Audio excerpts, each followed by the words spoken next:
Voilà, voilà, comme vous pouvez le remarquer, j'ai ouvert le gros capot, en fait, hein, le gros capot de l'imprimante. Là, vous pouvez le voir très clairement.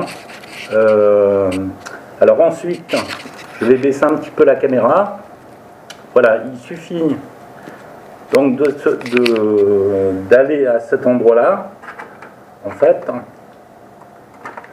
soulever en fait ce deuxième petit capot, voilà.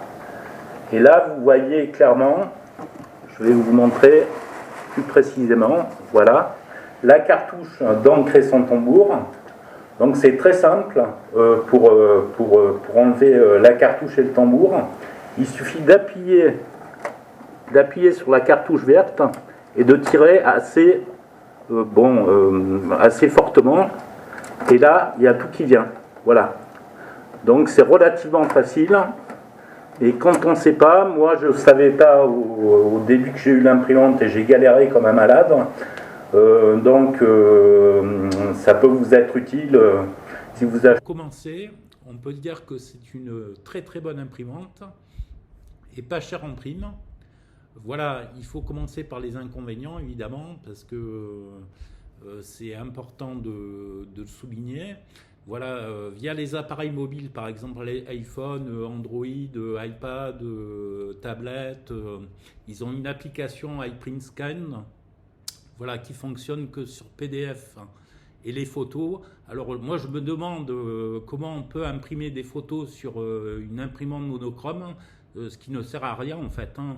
Donc impossible via des appareils mobiles d'imprimer des fichiers texte ou des documents pages ou Office ou tout simplement des pages web. Donc morale de l'histoire, leur application c'est une grosse daube. Voilà. Autrement, moi je suis sur Apple, voilà. Donc ça fonctionne pas sur ArtPrint, mais c'est pas important. Voilà, la fonction WPS, je n'ai pu la faire fonctionner.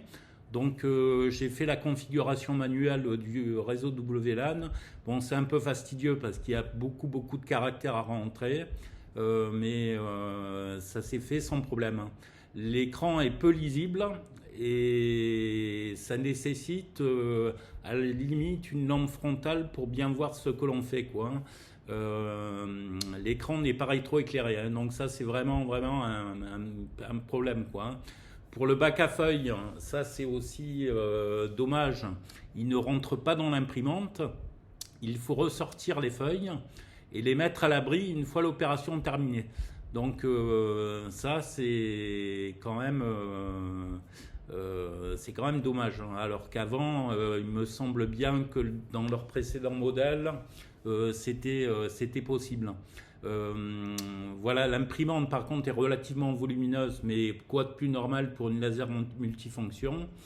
Autrement, pour les avantages, ben, tout fonctionne très bien. Via ordinateur, évidemment, je ne parle pas des appareils mobiles. On peut imprimer tout ce qu'on veut, des pages web, des documents Office, des fichiers texte, enfin tout ce qu'on veut, hein. La partie scanner fonctionne très bien aussi. De plus, elle est très abordable. C'est une imprimante qui m'a coûté 188 €. Donc, je suis tout à fait content parce que je venais d'une jet d'encre et donc il y avait souvent des pannes, l'encre qui séchait. C'est pour ça que j'ai pris une imprimante laser et elle correspond en tout point à ce que je recherchais. Donc voilà pour ce compte rendu. J'espère que ça vous aura aidé et que vous aurez apprécié les commentaires. Voilà, je vous remercie à tous et à toutes. Merci, au revoir.